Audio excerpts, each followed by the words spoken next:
Good morning and welcome to the Committee on Cultural Affairs. At this time, we ask you to please place phones on vibrate or silent mode. Thank you, Chair. We are ready to begin.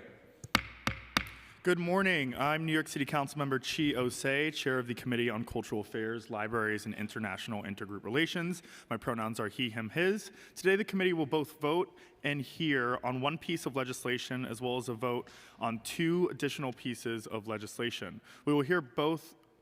We will both hear and vote on Reso number 813, sponsored by Councilmember Amanda Farias, a resolution recognizing April 13th annually as Boricuenos Day in the city of New York, in honor of the courage and wartime contributions of the U.S. Army 65th Infantry Regiment and their lasting legacy.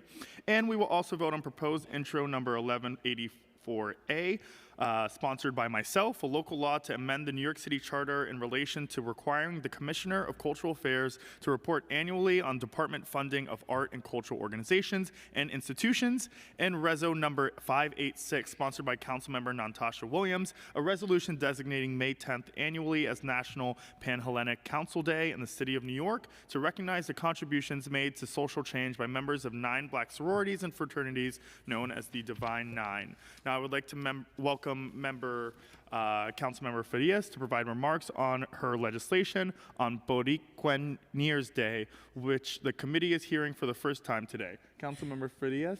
Good morning, and thank you for that pronunciation, Chair Osei. The acknowledgement of the Boricuenos in New York City is a vital recognition of the contributions and sacrifices made by this distinguished group of Puerto Rican soldiers. The Boricuenos, the 65th Regiment of the United States Army, played a significant role in various conflicts, including the Korean War, demonstrating courage, valor, and patriotism. Recognizing the Boricuenos in New York City is a powerful affirmation of the Puerto Rican community's historical role in defending and upholding the values of the United States. By acknowledging their service, New York City not only pays homage to the bravery of these soldiers, but also honors the broader Puerto Rican heritage woven into the city's cultural fabric through the passage of Resolution 813. We are showing as a city a deep appreciation for the diversity and contributions of different communities, enriching the city's narrative and promoting inclusivity. Furthermore, it serves as a reminder of the shared history and the collective commitment to freedom and justice, emphasizing the importance of preserving and commemorating the stories of those who have served and sacrificed for the greater good. Thank you to the hard work of our bill drafter, Regina Paul, and my Deputy Chief of Staff, Rebecca Nieves, and to all my co-prime sponsors and everyone else that signed on to support. I encourage my colleagues to vote yes in support of this bill. Thank you so much. Thank you, Councilmember Farias, and my apologies to the Puerto Rican community. This committee heard the original version of proposed intro number 1184-A, and Reso number 568 at our hearing on September 26, 2023. At that time, in relation to my bill, I said that I was particularly concerned about public reporting on the distribution of DCLA's Cultural Development Fund grants, disaggregated by geographic area and characteristics of the organizations being funded. This bill would require DCLA's annual report to include the council district, zip code, and community board for each organization being funded. Since being heard, this bill was amended to require the Commissioner to report demographic information pertaining to the communities served by department-funded arts and cultural organizations. Such information would include race/ethnicity, age, disability status, and sexual orientation.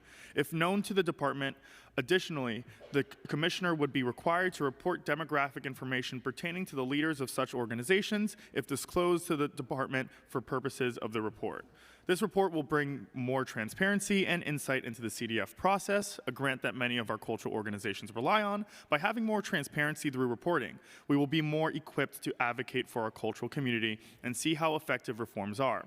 I want to thank the entire cultural community for their advocacy on this legislation, which started before my time in the council. I especially want to thank Lucy Sexton and the community at Culture at 3 for helping us shape this legislation to what it is today.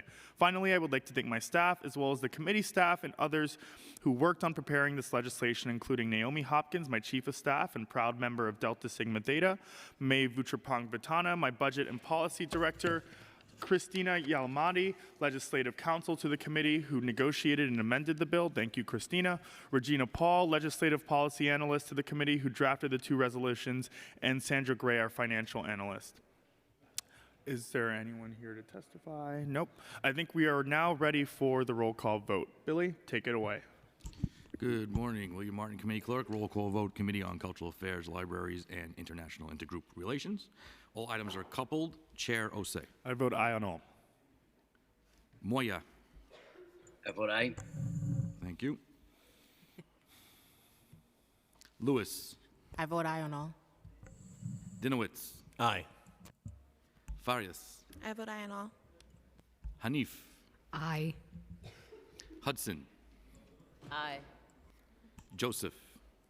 Aye. Ung.